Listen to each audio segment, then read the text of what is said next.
Hello दोस्तों, आप सभी का प्रेम की पाठशाला में स्वागत है।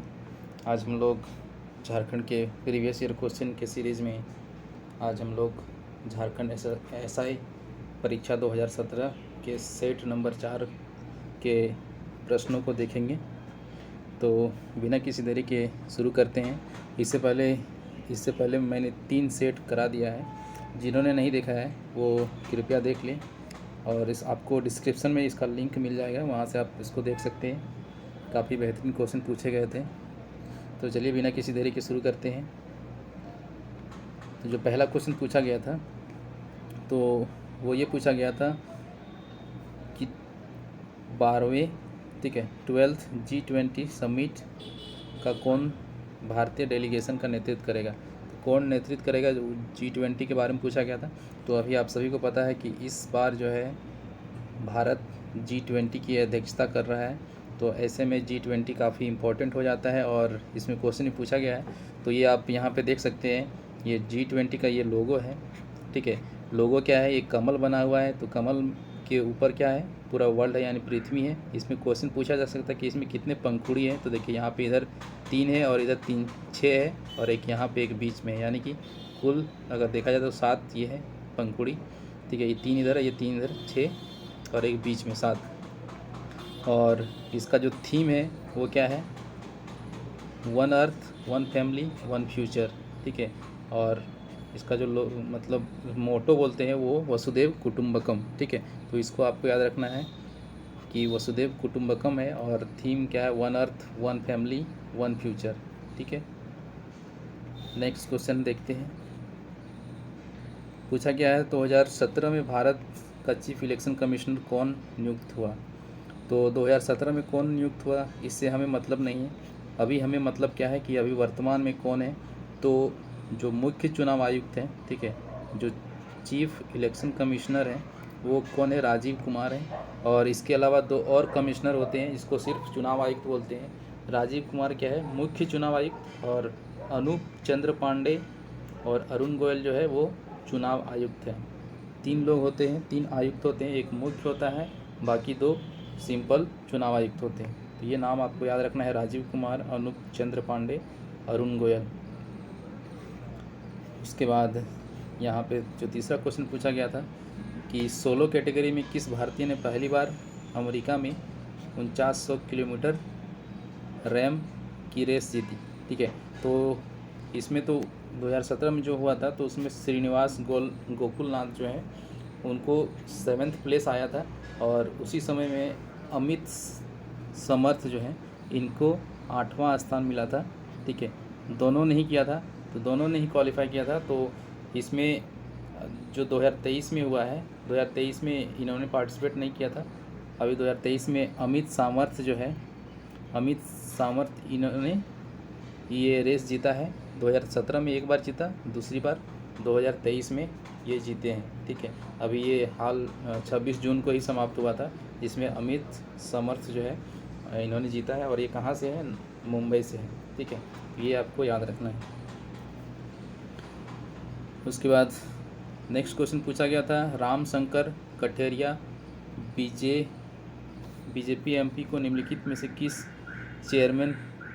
पर चेयरमैन बनाया गया है। ठीक है, तो किसका चेयरमैन बनाया गया था ये पूछा गया था। तो अभी देखिए, national commission for schedule caste, ISRO, UPSC, DRDO. तो ये आपको जानना है कि अभी वर्तमान में कौन चेयरमैन है। तो जो national commission for schedule caste है उसके चेयरमैन है विजय संपला। ठीक है, विजय संपला। इसरो के चेयरमैन कौन है, के सोमनाथ। उसके बाद यूपीएससी के कौन है, मनोज सोनी। और जो डीआरडीओ के सेक्रेटरी और चेयरमैन दोनों एक ही पर्सन है, क्या नाम है, डॉक्टर समीर वी कामत। ठीक है, तो यह नाम याद रखना है, विजय संपाला, के सोमनाथ, मनोज सोनी और समीर वी कामत। ये नाम आपको याद रखना है। नेक्स्ट क्वेश्चन पूछा गया था कि जून 27, 2017 में organised micro, small and medium enterprises की थीम क्या थी। तो 2017 में क्या थीम थी उससे मतलब नहीं है, हमें मतलब क्या है कि 2023 में क्या थीम है। तो 2023 में क्या थीम है, future ready MSMEs for India @100। ठीक है, तो भविष्य के लिए तैयार MSME भारत @100। तो ये थीम है 2023 का, तो ये आपको याद रखना है। नेक्स्ट क्वेश्चन पूछा गया था, मोलीनोंग सबसे साफ गांव स्थित है। जो मोलीनोंग है ये कहाँ पे स्थित है? अभी भी ये इंडिया का सबसे साफ गांव है ये, तो ये है मेघालय में। ठीक है, मेघालय में ये स्थित है। उसके बाद नेक्स्ट क्वेश्चन पूछा गया था, भारत सरकार ने स्वच्छ भारत अभियान के लिए कितना बजट आवंटित किया था? तो अभी 2016 में कितना किया था उससे मतलब नहीं, अभी कितना किया गया है 2023-24 में, ये पता होना चाहिए। तो जो स्वच्छ भारत अभियान है उसमें बजट 2023-24 के लिए जो बजट आवंटित किया गया है, ठीक है, वो कितना किया गया है? 5000 करोड़, जो कि पहले से 150% अधिक है। ठीक है, ये आपको याद रखना है। उसके बाद क्वेश्चन पूछा गया है, 2011 को यूनाइटेड नेशन ने किस अंतर्राष्ट्रीय वर्ष, ठीक है, तो 2011 को आपको नहीं याद रखना है, अभी जो लेटेस्ट है 2023 को अंतर्राष्ट्रीय वर्ष, मिलेट का अंतर्राष्ट्रीय वर्ष, ठीक है, घोषित किया गया है, इंटरनेशनल ईयर ऑफ मिलेट्स, जिसको हम लोग बाजरा बोलते हैं। ठीक है, जो मोटे अनाज होते हैं उसको मिलेट्स कहा जाता है। ठीक है, तो आपको इसमें याद क्या रखना है कि 2023 क्या है? इंटरनेशनल ईयर ऑफ मिलेट्स है। उसके बाद पूछा गया है, भारत में पूंजी बाजार को नियंत्रित किया जाता है डैश द्वारा, किसके द्वारा नियंत्रित किया जाता है? तो आपको दो चीज़ याद रखना है, जो पूंजी बाजार होता है यानी कि कैपिटल मार्केट बोलते हैं, वो सेबी के द्वारा नियंत्रित होता है, और जो मनी मार्केट होता है यानी कि मुद्रा बाजार होता है वो RBI के द्वारा नियंत्रित होता है। तो ये दो चीज़ आपको याद रखना है, पूंजी बाजार, ये मुद्रा, मनी मतलब मुद्रा मार्केट, मुद्रा बाजार, और कैपिटल मतलब पूंजी बाजार यानी कैपिटल मार्केट, ये सेबी के द्वारा। ठीक है, नेक्स्ट चलते हैं। यहाँ पे पूछा गया है, current age of retirement of supreme court जज, सुप्रीम कोर्ट के जज की रिटायरमेंट की उम्र क्या है? तो इसका सही उत्तर क्या है? 65 वर्ष है। नेक्स्ट क्वेश्चन देखते हैं। नेक्स्ट क्वेश्चन जो पूछा गया था, Amazon.com के अध्यक्ष कौन है? तो अभी भी वो जेफ बेजोस है। ठीक है, किस नदी को यारलंग जांगपो भी कहा जाता है? तो यारलंग जांगपो जो है ब्रह्मपुत्र नदी को कहा जाता है। उसके बाद हम लोग नेक्स्ट क्वेश्चन पे चलते हैं, किस एयरपोर्ट पर जुलाई 2017 में भारत का सबसे ऊंचा ट्रैफिक कंट्रोल काम करने लगेगा? तो भारत का सबसे ऊंचा एयर ट्रैफिक कंट्रोल दिल्ली में है। ठीक है, उसके बाद है, किस राज्य की राजधानी 9th addition of Delhi dialogue की मेज़बानी करेगा? तो जो 9th एडिशन था वो तो नहीं हम लोग को याद रखना है, अभी जो लेटेस्ट हुआ है 2022 में 16-17 जून 2022 को, और ये जो दिल्ली डायलॉग हुआ था ये भारत और आसियान, आप लोगों ने सुना होगा आसियान, ठीक है, जो 10 देशों का ग्रुप है आसियान,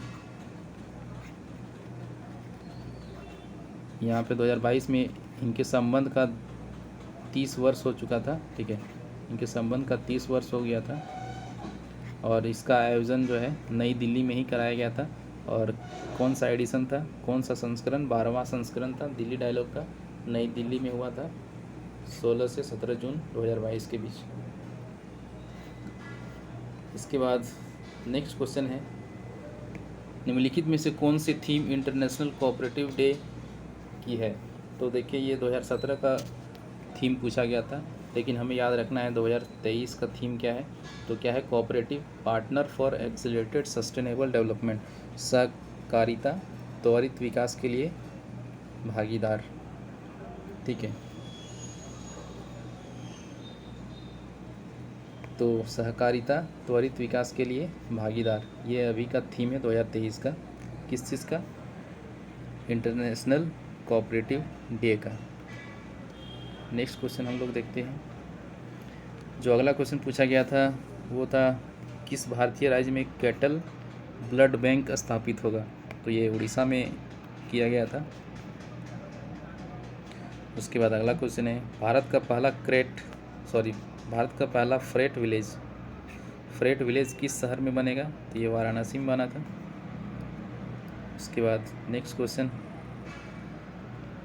एशियाई डेवलपमेंट बैंक ने पंजाब नेशनल बैंक को फाइनेंस किया निम्नलिखित में से किस प्रोजेक्ट के लिए? तो उस समय सोलर रूफटॉप प्रोजेक्ट के लिए किया गया था।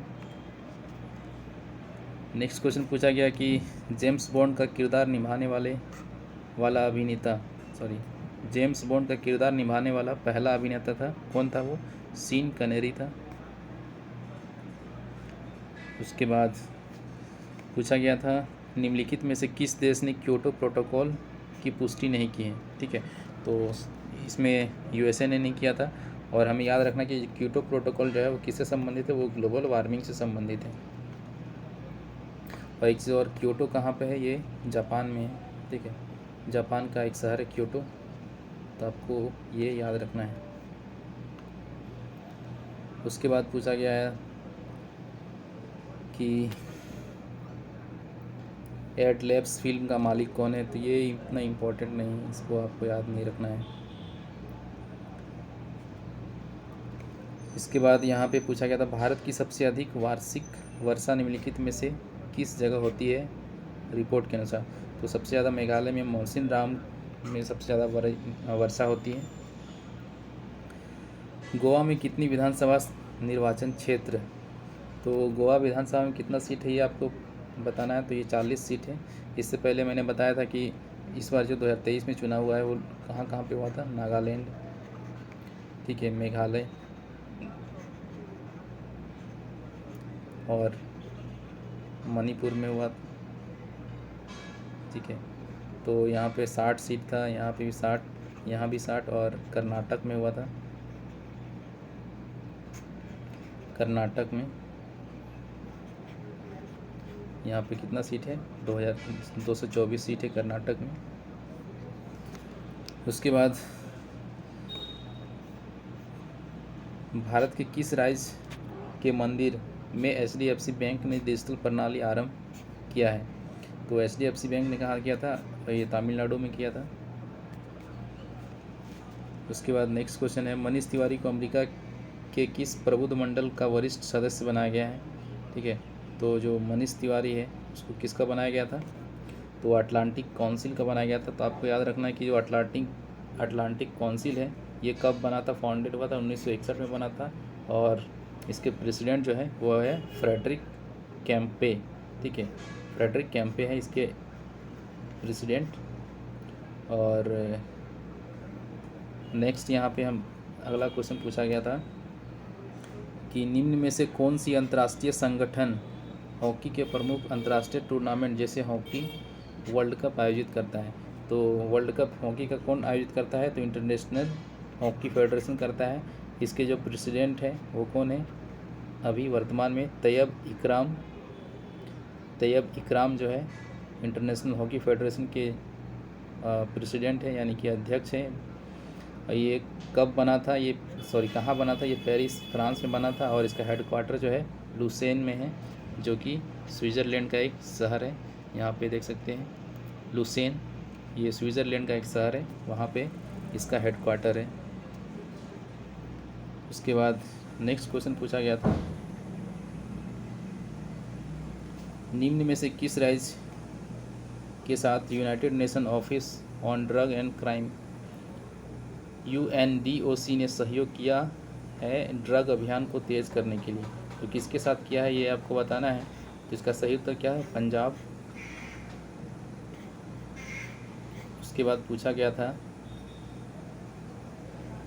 जी राइड, किस भारतीय राज्य ने G ride a digital ride sharing app launch किया है टैक्सीज़ के लिए? तो ये टैक्सीज़ के लिए किसने किया था? ये केरला ने किया था। ठीक है, केरला ने किया था। उसके बाद पूछा गया था टेक्सटाइल इंडिया 2017 भारत का सबसे बड़ा ट्रेड इवेंट की शुरुआत किस शहर में हुई? तो उस समय कहाँ पे शुरुआत है ये पूछा गया था। तो अभी आपको याद रखना है कि जो टेक्सटाइल मिनिस्ट्री है उसने एक इवेंट शुरू किया है जिसका नाम क्या है? Techno Tex 2023। और इसका थीम क्या है? Envisioning Indian technical textile @ 2047। और ये कहाँ पे हुआ है? ये मुंबई में हुआ है, ठीक है, ये आपको याद रखना है। उसके बाद नेक्स्ट क्वेश्चन पूछा गया था कि महाराष्ट्र सरकार ने पद्म पुरस्कारों के लिए किस कमेटी का गठन किया था 2018 में? तो ये राम शिंदे कमेटी था, ये उतना इम्पोर्टेंट नहीं है अभी के लिए। उसके बाद आते हैं हम लोग ये साइंस का क्वेश्चन देखते हैं। तो सबसे पहला क्वेश्चन पूछा गया था, एक निचला बादल है, तो सबसे नीचे कौन सा बादल पाया जाता है? ये तो फॉग, जो कोहरा होता है वो सबसे नीचे होता है लेयर में। उसके बाद सेकंड क्वेश्चन जो पूछा गया था वो पूछा गया था कि एक हार्मोन जो रक्त शर्करा के स्तर को नियंत्रित करता है, तो ये क्या है? इसका सही उत्तर क्या है? इंसुलिन। और उसके बाद जो ऑप्शन है लेप्टिन, तो लेप्टिन क्या करता है? जो हमारा जो नॉर्मल वेट होता है, लेप्टिन एक हार्मोन होता है जो फैट यानी वसा को रिलीज़ करता है, वसा का स्राव रिलीज़ करता है, और उससे क्या होता है? जो वेट है वो मेंटेन होता है, वेट, ठीक है। उसके बाद जो रिलैक्सिन है, ये भी एक हार्मोन है जो कि कहाँ से प्रोड्यूस होता है? ओवरीज से और प्लेसेंटा से, यानी कि अंडाशय और जो नाल है वहाँ से प्रोड्यूस होता है ये। और ये कैसा हार्मोन है? रिप्रोडक्टिव हार्मोन, प्रजनन हार्मोन है ये। तो ये आपको याद रखना है। इंसुलिन रक्त शर्करा के स्तर को, यानी कि जो ब्लड शुगर लेवल है उसको कंट्रोल करता है। लेप्टिन जो है वो वेट को कंट्रोल करता है, मेंटेन करता है। और जो रिलैक्सिन है वो रिप्रोडक्टिव हार्मोन है, ठीक है।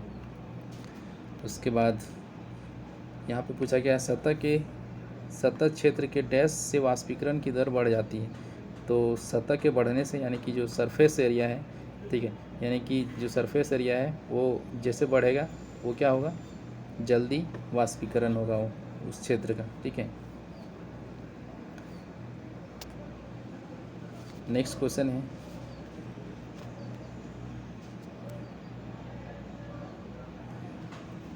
मैग्नीशियम क्लोराइड का सूत्र पूछा गया था। तो मैग्नीशियम क्लोराइड का सूत्र क्या है? MgCl2, ठीक है। उसके बाद नेक्स्ट क्वेश्चन है, डैश को पदार्थ का चौथा चरण माना जाता है। तो चौथा चरण क्या है? प्लाज्मा। प्लाज्मा जो है पदार्थ का चौथा चरण है। जो बाकी 3 चरण है वो क्या है? जिसको हम लोग बोलते हैं ठोस, द्रव और गैस, ये 3 चरण है। और चौथा क्या है? प्लाज्मा, ठीक है। तो प्लाज्मा ये 4 चरण है ठोस के, सॉरी पदार्थ के। उसके बाद पूछा गया था कि mushroom yeast are example of, यानी कि मशरूम खमीर डैश का उदाहरण है। तो ये किस चीज़ का उदाहरण है? सेफ्रोफाइट्स का उदाहरण है ये। उसके बाद नेक्स्ट क्वेश्चन पूछा गया था, कैनाइन और मोलार दांतों के बीच स्थित दांत डैश है। तो कैनाइन और मोलार जो है वो क्या है? प्रीमोलर है। उसके बाद पूछा गया था क्वेश्चन, डैश गर्मी का खराब कंडक्टर है। Dash is poor conductor of heat. तो क्या है? ऊन जो है ये पुअर कंडक्टर है, इससे हीट, जैसे इसीलिए तो हम लोग ठंडी के दिनों में ऊनी वस्त्र पहनते हैं, क्योंकि जो बॉडी का टेम्परेचर है वो मेंटेन रहे, वो बाहर नहीं निकले बॉडी का टेम्परेचर, जिससे हमें ठंड से बचाव होता है हमारा।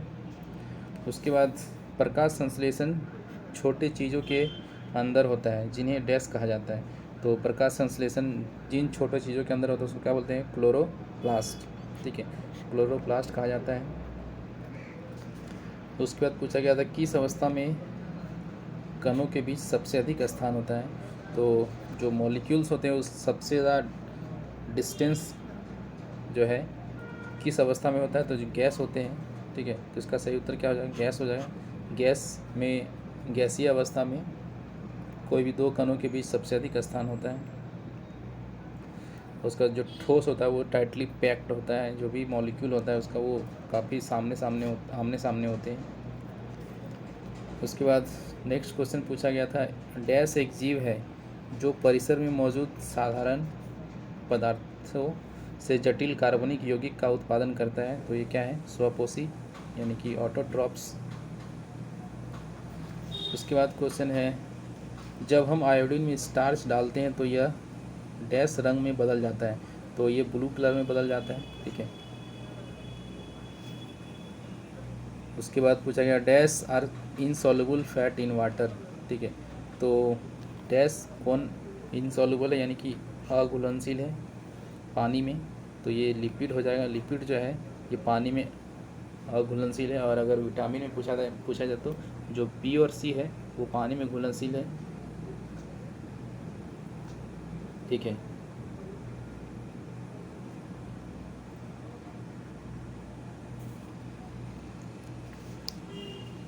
उसके बाद नेक्स्ट क्वेश्चन हम लोग देखते हैं। जो नेक्स्ट क्वेश्चन है, डैश मिट्टी जो जीवित जीव के जैविक सामग्री और खनिजों से बना है, तो कौन सा जो है मिट्टी है जो जैविक सामग्री और खनिजों से बना है, तो इसका सही उत्तर क्या हो जाएगा? टॉप लेयर का जो मिट्टी होता है, देखिए मिट्टी का जो लेयर होता है वो पहला जो लेयर वो ऑर्गेनिक लेयर कहलाता है, दूसरा टॉप सॉइल का लेयर कहलाता है, और तीसरा जो है एलुविएशन लेयर कहलाता है, और उसके बाद नेक्स्ट सब सॉइल लेयर कहलाता है। उसके बाद नेक्स्ट है पेरेंट रॉक, और सबसे लास्ट में जो है वो बेड रॉक। ठीक है। तो ये आपको याद रखना है, ये सीक्वेंस। एक परमाणु का द्रव्यमान डैश है, तो परमाणु का द्रव्यमान क्या होता है? Number sum of proton and neutrons. प्रोटॉन और न्यूट्रॉनों की संख्याओं का योग क्या होता है? परमाणु का द्रव्यमान होता है। उसके बाद पूछा गया था, जब आयरन, ऑक्सीजन और नमी का जोड़ होता है, ठीक है, यानी कि आयरन, ऑक्सीजन और मॉइस्चर जब मिलता है, कंबाइन करता है, तो क्या होता है? जंक लगता है, रस्ट बनता है। उसके बाद है, the brain is protected by, मस्तिष्क डैश के द्वारा संरक्षित है, किसके द्वारा? खोपड़ी के द्वारा, स्कल के द्वारा। नेक्स्ट क्वेश्चन है, जब प्रत्येक तटीय स्तर में विश्व स्तर उच्च हो जाता है, इसे कहा जाता है, तो इसे क्या कहा जाता है? बायो एम्प्लीफिकेशन कहा जाता है। ठीक है। इसके बाद जो नेक्स्ट क्वेश्चन है वो है, sign star by burning hydrogen into dash. Dash में हाइड्रोजन को जलाने से सितारे चमकते हैं, तो हीलियम को। ठीक है। इसका सही उत्तर क्या हो जाएगा? हीलियम में हाइड्रोजन को जलाने से सितारे चमकते हैं। नेक्स्ट क्वेश्चन पे चलते हैं। उर्स मेजर एक डैश का उदाहरण है, तो ये क्या है? एक तारामंडल है। ठीक है। ये एक तारामंडल का उदाहरण है। नेक्स्ट क्वेश्चन है, अब हम लोग झारखंड के क्वेश्चन पे चलते हैं। यहाँ पे झारखंड से 20 क्वेश्चन साइंस से पूछे गए थे, अब 30 क्वेश्चन झारखंड से हैं। ठीक है। 30 क्वेश्चन झारखंड से हैं, जिसमें पहला क्वेश्चन पूछा गया था, झारखंड के मुख्यमंत्रियों के 2000 में निर्माण के बाद उनमें से कितने निर्दलीय उम्मीदवार थे? जो मुख्यमंत्री बने थे वो 6 में से कितने निर्दलीय हैं? तो एक थे, एकमात्र विधायक सीएम, जिसका नाम क्या है? मधु कोड़ा। ये कब बने थे? 18 सितंबर 2006 से 2008 तक रहे थे ये मुख्यमंत्री, और ये निर्दलीय उम्मीदवार थे। नेक्स्ट क्वेश्चन हम लोग देखते हैं। पूछा गया है, अर्जुन मुंडा ने झारखंड के मुख्यमंत्री के रूप में कितनी बार सेवा की है? तो अर्जुन मुंडा ये 3 बार बने हैं। पहली बार 18 मार्च 2003 को बने थे, जो कि 2 मार्च 2003 तक रहे थे। फिर दूसरी बार 12 मार्च 2005 को बने थे, जिसमें से फिर वो 18 सितंबर 2006 तक रहे थे। उसके बाद जो तीसरी बार बने थे वो 11 सितंबर 2010 को बने थे, और 2013 तक रहे थे, 8 जनवरी। नेक्स्ट क्वेश्चन चलते हैं। नेक्स्ट क्वेश्चन यहाँ पे पूछा गया है, झारखंड विधानसभा के चुनावों में 2000 में गठन के समय कितनी बार चुनाव हुए?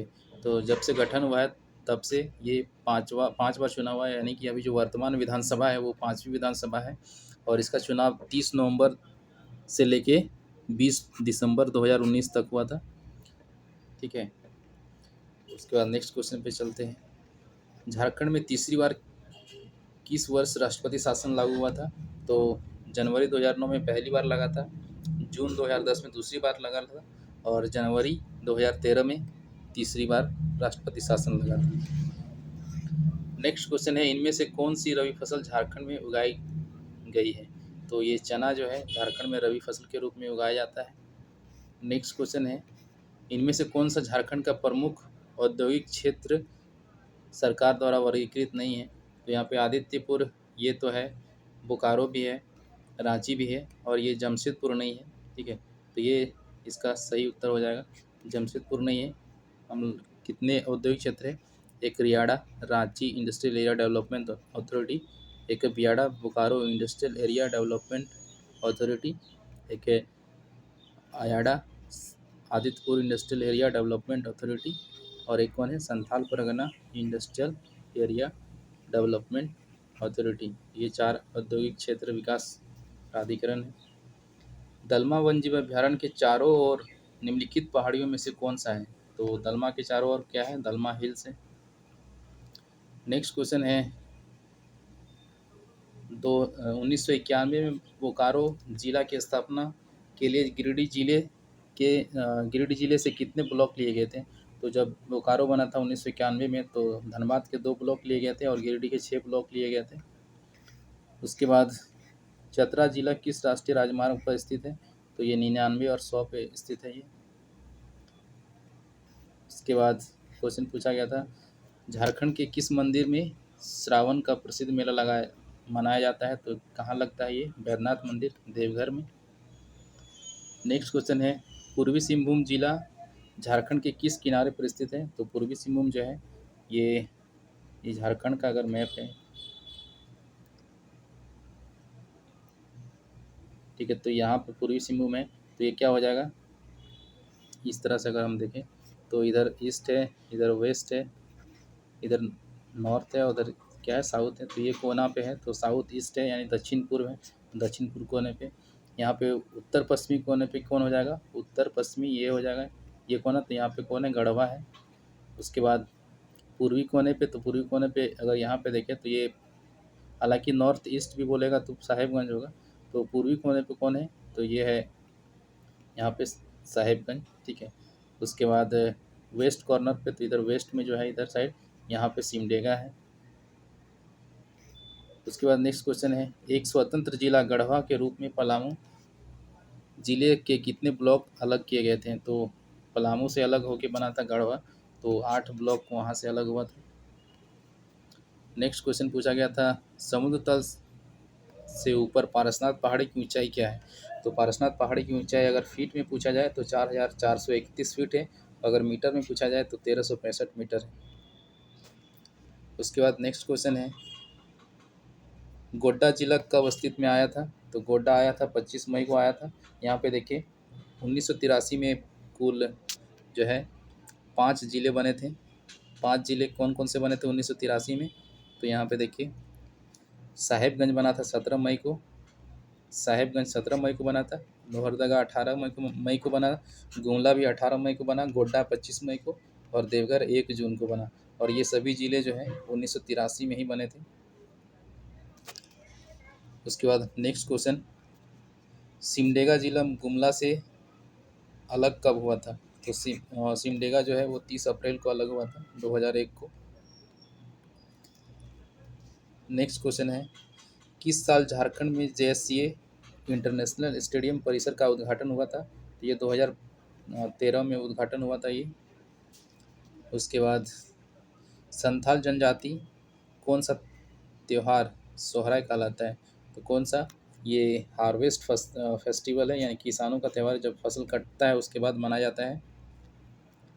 और उसके बाद जो नेक्स्ट क्वेश्चन है, हंट के लिए तैयार करने का कार्य किस नृत्य के रूप में दर्शाया गया है? तो ये क्या है? हुंटा। इसका सही उत्तर क्या हो जाएगा? हुंटा।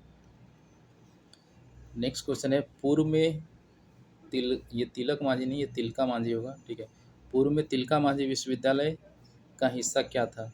ठीक है, मतलब किस हिस्से पहले ये तिलका मांझी अलग हो गया था, तो ये पहले क्या था? ये which was formally part of Tilka Manjhi university. तो ये इसका सही उत्तर क्या है? सिद्धू कानू। अब यहाँ पे देखिए कोल्हान विश्वविद्यालय ये 2009 में बना था, और नीलांबर पीताम्बर ये 2 विश्वविद्यालय 2009 में बने थे, और सिद्धू कानू और विनोबा भावे ये 1992 में बने थे दोनों। ठीक है। जमशेदपुर निम्नलिखित नदियों में से किस तट पर स्थित है? ये स्वर्ण रेखा और खरकई नदी के संगम पर स्थित है ये। इसके बाद पूछा गया था 2011 की जनगणना के अनुसार झारखंड में साक्षरता का प्रतिशत क्या है? तो ये 66.4% है ओवरऑल। और अगर पुरुषों की बात करें तो पुरुष साक्षरता 76.8% है, और महिला 55.4%। उसके बाद पूछा गया था यहाँ पे झारखंड में सबसे कम जनसंख्या वाला जिला, तो सबसे कम जनसंख्या कहाँ पे? लोहरदगा में। अगर सबसे ज़्यादा पूछा जाए तो रांची में। 2011 की जनगणना के अनुसार झारखंड की ग्रामीण आबादी है, तो झारखंड की ग्रामीण आबादी कितनी है? 25,55,053। 25 लाख ग्रामीण आबादी है। उसके बाद यहाँ पे पूछा गया था कि 2011 की जनगणना के अनुसार झारखंड की कुल जनसंख्या क्या है? तो कुल जनसंख्या कितना है? 3,29,88,134। उसके बाद नेक्स्ट क्वेश्चन है झारखंड उच्च न्यायालय देश में डैश है, यानी कि कितने नंबर का हाईकोर्ट ये है? तो 21वें नंबर का हाईकोर्ट है। नेक्स्ट क्वेश्चन है सिंदरी में बिहार इंस्टीट्यूट ऑफ टेक्नोलॉजी का नाम बदल दिया गया। जो पहले बीआईटी यानी जो धनबाद सिंदरी में है उसका नाम पहले बिहार इंस्टीट्यूट ऑफ टेक्नोलॉजी था, उसका नाम बदल के क्या कर दिया गया? Birsa institute of technology. और ये कब बना था? 1949 में बना था। ठीक है, ये कब बना था? ये 1949 में। तो ये आपको याद रखना है। उसके बाद पूछा 2012 में झारखंड रत्न पुरस्कार से सम्मानित किया गया था किसको? मुकुंद नायक को किया गया था। नेक्स्ट क्वेश्चन है झारखंड में विज्ञान शहर डैश में स्थापित किया गया है, तो ये रांची में किया गया है विज्ञान शहर। उसके बाद नेक्स्ट क्वेश्चन है राजमहल पहाड़ियों में निम्नलिखित महत्वपूर्ण झरना शामिल है। तो राजमहल पहाड़ियों में निम्नलिखित महत्वपूर्ण झरना शामिल है, तो यहाँ पे कौन सा है? मोतीझारा है। उसके बाद यहाँ पे नेक्स्ट और अंतिम क्वेश्चन है झारखंड में राजमहल पहाड़ियों के निवासियों के रूप में डैश जनजाति है। तो राजमहल पहाड़ियों में कौन सी जनजाति है? सौरिया पहाड़िया, माल पहाड़िया भी अगर आएगा एग्ज़ाम में तो ये माल पहाड़िया भी जो है कहाँ पे है? झारखंड की राजमहल पहाड़ियों में। और ये दोनों जो है माल पहाड़िया सौरिया पहाड़िया ये आदिम जनजाति में से आती है, यानी कि जो 8 आदिम जनजाति है उसमें से सौरिया पहाड़िया और माल पहाड़िया भी आती है। तो दोस्तों ये था आज का वीडियो। आपको वीडियो कैसा लगा ज़रूर हमें लिख कर बताएं। साथ ही अगर पहली बार चैनल के साथ जुड़े हैं तो सब्सक्राइब ज़रूर करें, दोस्तों के साथ शेयर करें, और इसी तरह हमारे चैनल के साथ बने रहें। आगे और भी जेएसएससी से संबंधित एमसीक्यू के क्वेश्चन हम यहाँ पे सॉल्व करेंगे, और फिर अगर कोई सजेशन है तो ज़रूर दें। मिलते हैं नए वीडियो में, तब तक के लिए धन्यवाद। Take care, bye bye.